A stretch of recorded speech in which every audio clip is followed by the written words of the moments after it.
Bonjour et bienvenue. Aujourd'hui, on plonge dans un sujet qu'on pense tous connaître, l'acidité de l'estomac. Mais on va voir, grâce à notre source du jour, un document de physiologie digestive, que c'est bien plus complexe. On imagine toujours l'excès d'acide comme le problème principal, mais le texte suggère que bien souvent, c'est tout l'inverse. C'est le manque d'acide qui pose problème. Oui, tout à fait. Et ce qui est vraiment intéressant avec cette source, c'est son angle très pratique.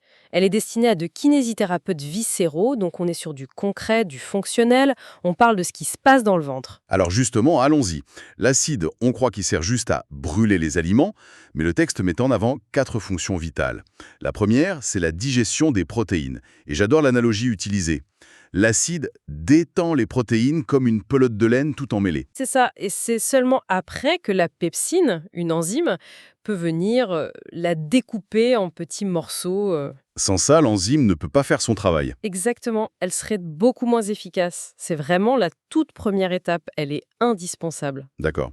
Ça, c'est le rôle de préparateur. Mais il y a un autre rôle qui est, je trouve, encore plus fascinant, c'est son rôle de garde du corps. Ah oui, c'est la deuxième fonction clé. Une barrière antimicrobienne.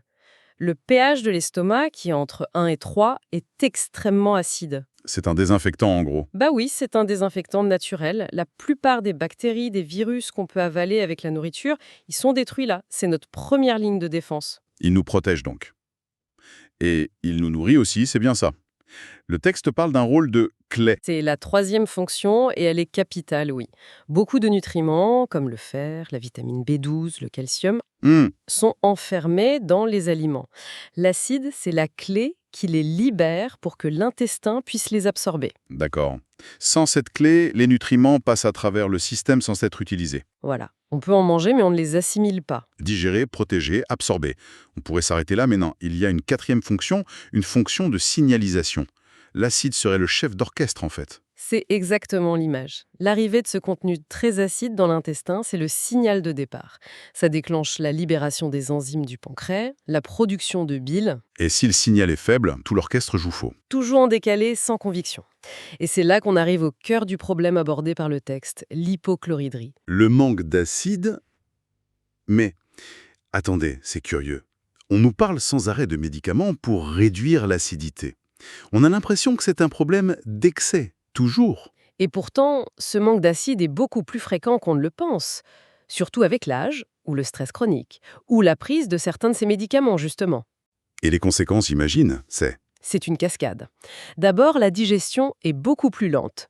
Le texte décrit bien cette sensation de lourdeur, de ballonnement juste après le repas. Surtout un repas avec des protéines. Logique. La fameuse brique sur l'estomac. La pelote de laine n'est pas bien démêlée. Précisément. Et puis, il y a la malabsorption. Si la clé est rouillée, on ne libère pas bien le fer, la vitamine B12, le zinc. Ce qui peut mener à de la fatigue, à une anémie, sans qu'on sache d'où ça vient. Et enfin, la barrière protectrice est affaiblie.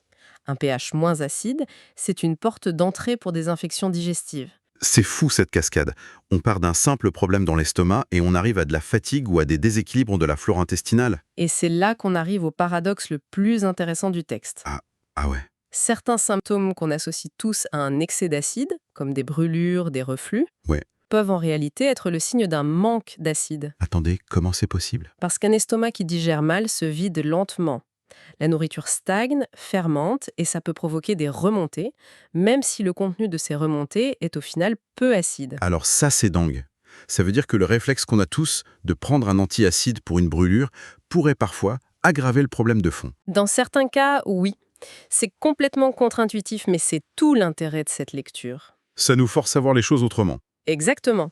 Le grand message du texte, c'est qu'un estomac qui n'est pas assez acide, ce n'est pas un estomac au repos, c'est un estomac qui ne fait plus son travail. Ce qui nous amène à une dernière réflexion finalement. Si cette acidité est si essentielle, si c'est notre allié, comment est-ce qu'on devrait reconsidérer notre approche de tous ces troubles digestifs qu'on traite presque systématiquement en la supprimant?